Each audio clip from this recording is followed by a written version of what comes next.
Good morning. I have to start by telling you how incredibly grateful I am and humbled I am to be here today. This is the culmination of, in many ways, more than a decade, in some ways a lifetime of work, but explicitly about 4 years worth of conversation that started with Nui. Where's Nui? Nui, who came first to our Sustainable Brands Conference in San Diego many, many years ago. I think it's actually Monterey, it must have been first, and began to be involved in our conversation early in the growth of the community, and began to envision this day when we would all come together to have the same conversation that we're having around the world here in Thailand. And I'm very happy to be here. I was a day late. My luggage is still not here. And so I am learning to practice the notion of sufficiency, and I can't imagine a better place for that to be taking place. So I'm here to share a little bit about my story and how this whole conversation got started. I will say that I am a 56-year-old woman. I'm a mother of 2 sons, 20 and 21. I am nothing special, no more special than you are.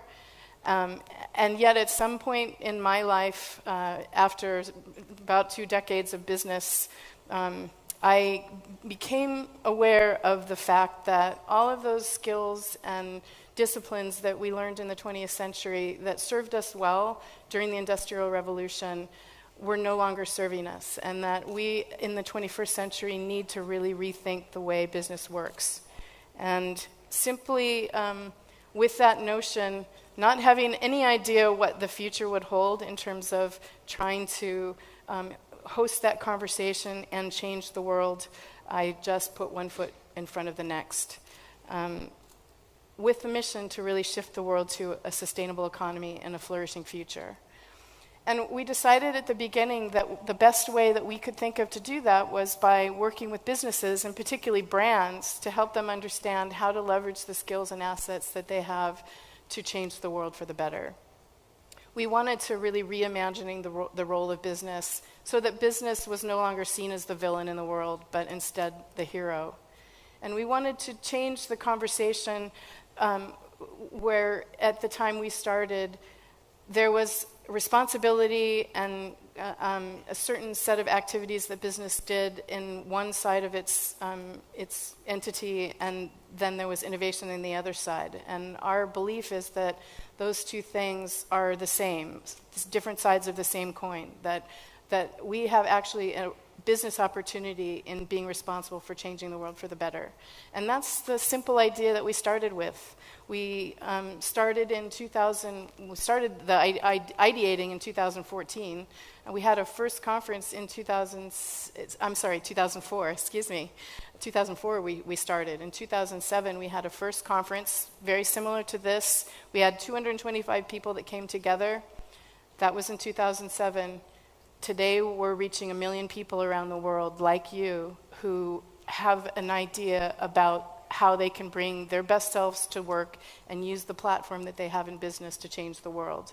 We are now, as you heard, we have a corporate network of global brands who are working on this agenda. There are 70 companies strong now, and we're 100% bigger this year than we were last year, and that group continues to grow. And they are among the world's biggest brands, all of whom are starting to understand that the business as usual is not sustainable, and we have to change the way we work.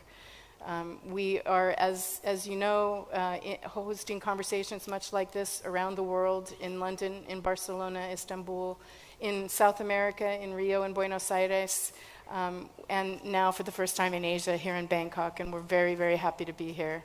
So thank you to you all, TMA and the Convention and Visitors Bureau and NUI, and all of the team who worked so hard to get this day together. I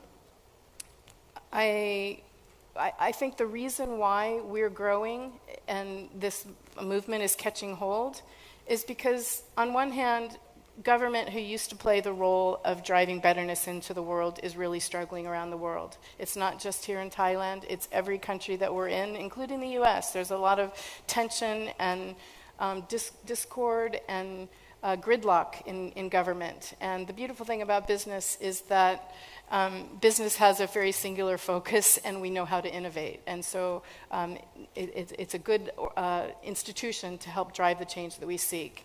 Secondly, the value of brand has grown steadily over the years. The value connected to the tangible assets that business hold is becoming a smaller and smaller part of the market capitalization of companies. And intangible brand value, that is reputation, is the confidence that companies hold in the long-term success of business, is becoming a much more significant part of the value of a company. And the third reason that we feel brands are so well positioned to drive change is because brands sit at the center of the ecosystem of our economy. They are the entity that commands the way business uses its resources. Brands dictate the design of our products and business models. They create supply chain norms and expectations. And most importantly, they have the capacity to change societal norms and expectations.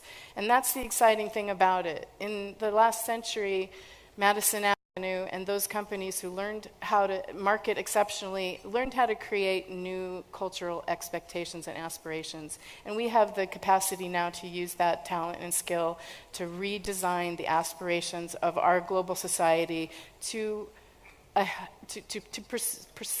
pursue and desire healthiness for ourselves and for the whole. So when we got started, we realized that there were a couple things we had to do, and one of them was to redefine what a brand is, the definition of brand, because I was surprised to find that people thought of a brand as a positioning statement or as a logo or as a mark or a tagline. And in fact, brand is actually who you are, what you do, why you do it, and how you do it, first and foremost. Before you ever go about talking about it, it's first who you are, what you do, and how you do it, and then how you present yourself to the world. And in today's age, with complete availability of information, if a brand does not have integrity between what they say they are and how they behave, they will not be successful. And the second thing is that this notion of sustainability still around the world is seen as primarily an environmental issue. It was triggered by the realization that we are running into resource constraints, our commodities are stretched, and the possibility of continuing the way we are from that standpoint is actually limited. But at the end of the day, sustainability is about people. It's about human flourishing. It's about the environment, creating an environment that supports the flourishing of humanity for now and for the long term, for our children, for my sons, for your children, for their grandchildren. And that's what drives us, and that is what is uniting this conversation around the world, and it's why there's so much energy and why there's so much growth, because we care about our children, we care about the world we live in, we believe that there's something that we can do as individuals to make a difference for them. So I am here mostly to listen and to learn. I'm incredibly humbled already by the outpouring of goodwill that I've encountered already in the short time I've been here. I'm so much looking forward to again, the learning and conversation to bring back to the rest of the world what I learned from you. I challenge us all this week to really pause and have a personal experience, not just a business experience, and to think for yourself how you might personally reimagine an economy that's built on trust rather than commercialization and competition. How you can reimagine products and services that actually matter and mean something to people. How you can imagine governments and NGOs being partners instead of adversaries. And how citizens can be beneficiaries and ambassadors, not consumers, but ambassadors and beneficiaries of your work. I challenge us all to redesign our products and services and our business models to be more beneficial for the whole. I challenge us to really rethink our supply chains and our purchasing practices, to create investments and new kinds of investment in incentive structures that will facilitate and enable better brands, to drive new innovation strategies, to create new measures of success, to create new ways of having conversation with people and dialogue with people, and to create new kinds of partnerships, hopefully with people who are here in the room. And I am excited to think about rebirthing new healthy ecosystems, healthier communities, to rebirth pride in the work that we do every day, and to create trust in our brands and really a new hope for the future. One of the joys I get, again, is traveling around the world and being part of these conversations elsewhere. And I leave you with this one thought from a speaker at our conference in Buenos Aires, which launched last September with 1,000 people at a time when the country is going through an incredible amount of upheaval. And this quote from one of the speakers really struck me, which says that if you can't read it, I'm sorry. If you want to go fast, go alone. If you want to go far, go together. And I'm very excited to be working together with you and the rest of the world to create a future that we want to leave to our children. Thank you.